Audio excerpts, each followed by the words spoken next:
this has been not a surprise, given the history that we all know, not a surprise, but perhaps a little bit of a disappointment, some of the things that have been said in this hearing.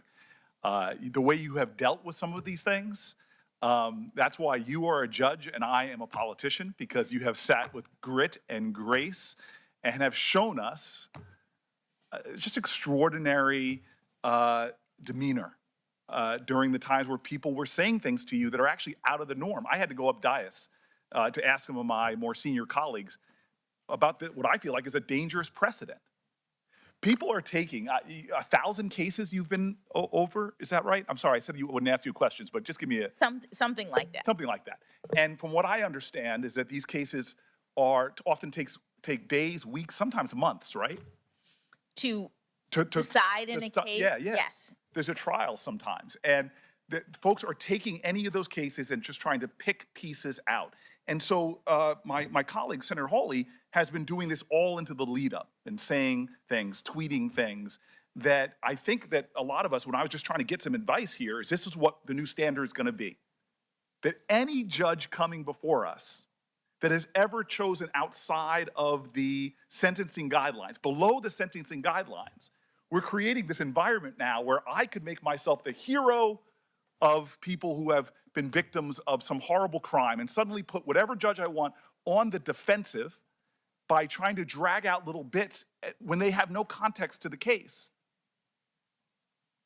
None of the facts. They're seeking to exploit the complexities of a criminal justice system, the reason why we have a third branch of government. I feel bad that there was a judge mentioned by name in this hearing that's from Senator Hawley's state. What is that judge going to think next time they have a complicated sexual abuse case that comes before them, and they know that they could possibly be called out if they go below the sentencing guidelines, which I showed you yesterday in my lack of chart. If you remember, I was uncharted. But that you are deciding completely in the norm. 70+% in many states of people are doing just like you did. But I'm a Democratic senator. I've never quoted from this very well-respected conservative periodical. This is the National Review. Very well-respected. They're not necessarily something I agree with all the time. But here's what the National Review, this is the title. Senator Hawley's disingenuous attack against Judge Jackson's record on child pornography. I'll just read the first paragraph. I would oppose Judge Ketanji Brown Jackson because of her judicial philosophy for the reasons I outlined last week. I addressed that in a separate post. For now, I want to discuss the claim by Senator Josh Hawley that Judge Jackson is appallingly soft on child pornography offenders. This is the kicker here. The allegations appear meritless to the point of demagoguery.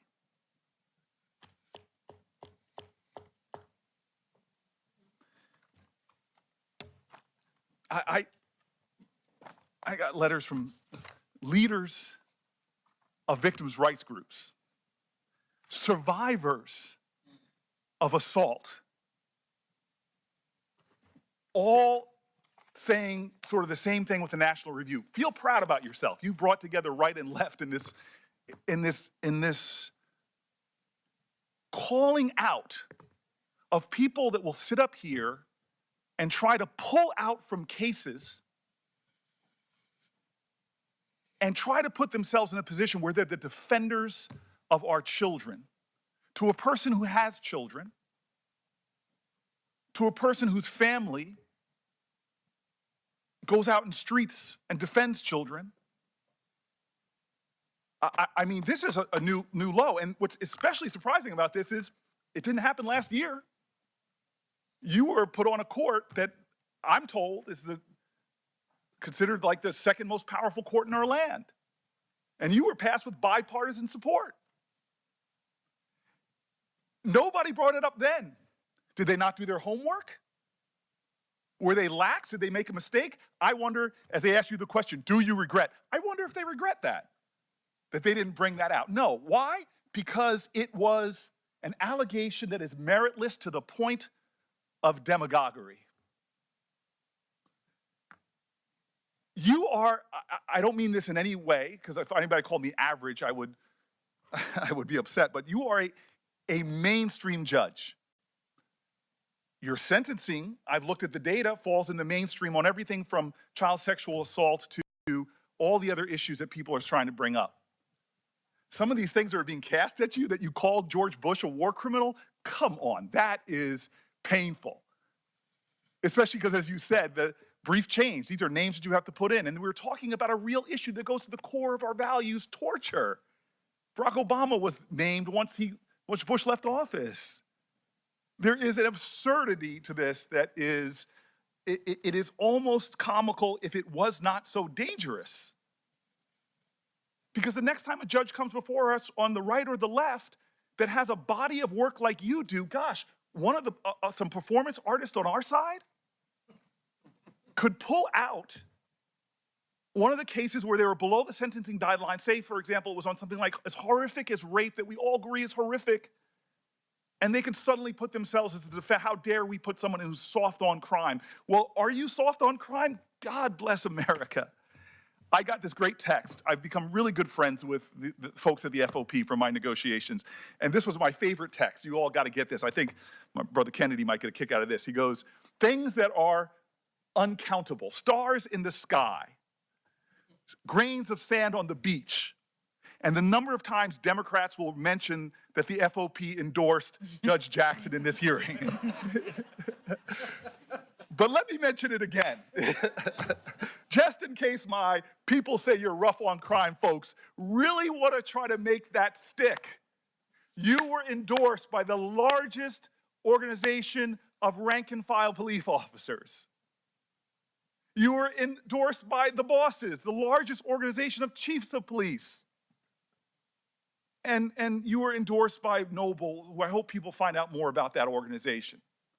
You got uncles that are officers. You got a brother, not just an officer, who went to serve after 9/11. Your family's not soft on terrorism. He went out there to capture and kill and defend this country from terrorists. I actually sitting back here and finding this astonishing, but then I do my homework. I love that my colleague brought up Constance Baker Motley. You know, when she was getting to the floor of the Senate, they were trying to stop her with outrageous accusations. You know what the accusation was back then? She was a communist. Dragging up stories, trying to throw anything that they might stick. But this is what you and I know. Any one of us senators could yell as loud as we want that Venus can't return a serve. We could yell as loud as we want that Beyonce can't sing. We could yell as much as we want that astronaut Mae Jemison didn't go all that high. But you know what? They got nothing to prove.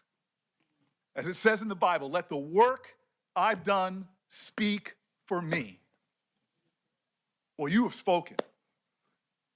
You started speaking as a little girl, watching that man right there try to raise a family and study law while your mama supported everybody. You spoke in high school when you started distinguishing yourself. And you know what you said when they told you you couldn't go to Harvard? Watch me. I went to law school. I didn't serve on the law review. You did. I didn't clerk at every level of the federal court. You clerked for a Supreme Court justice, one widely respected on both sides, which really shaped you. You left there and you went to private practice, and you know what you found? This is what you told me. That you had those tough choices that working moms have to make, the demands of a private law firm, raising your kids. It just didn't add up. You went before this Senate 3 times in a bipartisan manner. God bless America. We don't do that much stuff bipartisan around here. You went to become a public defender because you wanted to understand all aspects of the law. Who does that? We live in a society that's very materialistic sometimes, very, very consumeristic. You went into, do people become public defenders for the money? No. Your family and you speak to service, service, service. And I'm telling you right now, I'm not letting anybody in the Senate steal my joy. I told you this at the beginning. I'm embarrassed. It happened earlier today. I just look at you and I start getting full of emotion. I'm jogging this morning, and I'm at the end of the block I live on. And I get terrified because I put my music on loud when I'm jogging, trying to block out the noise of the heart attack I'm having. And this woman comes up on me, practically tackles me, an African-American woman. And the look on her eyes, she just wanted to touch me because I'm sitting so close to you, and tell me what it meant to her to watch you sitting where you're sitting. And you did not get there because of some left-wing agenda. You didn't get here because of some dark money groups. You got here how every black woman in America who's gotten anywhere has done, by being like Ginger Rogers said, I did everything Fred Astaire did, but backwards in heels. And so I'm just sitting here saying, nobody's stealing my joy. Nobody's gonna make me angry, especially not people that are called in a conservative magazine demagogic for what they're bringing up that just doesn't hold water. I'm not gonna let my joy be stolen because I know you and we appreciate something that we get that a lot of my colleagues don't. I know Tim Scott does. When I first came to this place, I was the 4th black person ever popularly elected to the United States Senate. And I still remember a lot of mixed people, white folks, black folks work here, but at night when people are in line to come in to clean this place, the percentage of minorities shift a lot. And so I'm walking here, first week I'm here, and somebody who's been here for decades doing the urgent work of the Senate, but it's the unglamorous work that goes on no matter who's in offices. The guy comes up to me, all he wants to say, I can tell, is, I'm so happy you're here. But he comes up and he can't get the words out, and this man, my elder, starts crying. And I just hugged him, and he just kept telling me, it is so good to see you here. It's so good to see you here. Thank you, thank you, thank you. I love my brother Tim Scott. We could write a dissertation on our disagreements. He gave the best speech on race. I wish I could have given good of a speech. But talking to the challenges and indignities that are still faced. And you're here. I was in the White House with my Democratic colleagues, and I'm in my joy. I can't help it. and the president's asking our advice, who should we nominate and whatever. And I look at Kamala and we have a knowing glance, which we've had for years when she and I used to sit on this end of this committee at times. And then I try to get out to the president what it means. What it means.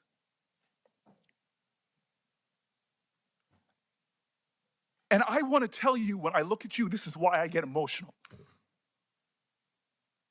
I'm sorry, you're a person that is so much more than your race and gender. You're a Christian, you're a mom, you're an intellect, you love books, but for me, I'm sorry, it's hard for me not to look at you and not see my mom, not to see my cousins, one of them who had to come here and sit behind you. She had to have your back. I see my ancestors and yours. Nobody's gonna steal the joy of that woman in the street, or the calls that I'm getting, or the texts. Nobody's gonna steal that joy. You have earned this spot. You are worthy. You are a great American. Your hero is Constance Baker Motley. Mine, she has sat on my desk for my offices that I've held. She's my icon of America. Her name is Harriet Tubman. There is a love in this country that is extraordinary. You admitted it about your parents. They loved this nation, even though there were laws preventing them from getting together. When they were loving, there were laws in this country that would have prevented you from marrying your husband. It wasn't that long ago, it was last generation. But they didn't stop loving this country, even though this country didn't love them back. And what were the words of your heroes and mine? What did Constance Baker Motley do? Did she, this country that she saw insult and injuries, when she came out of law school, law firms wouldn't even hire her because she was a woman. Did she become bitter? Did she try to create a revolution? No, she used the very constitution of this nation.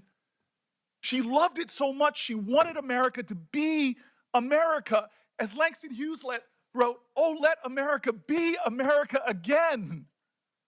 The land that never has been yet, but yet must be the land where everyone is free. Oh, yes, I say it plain, America never was America to me, but I swear this oath, America will be.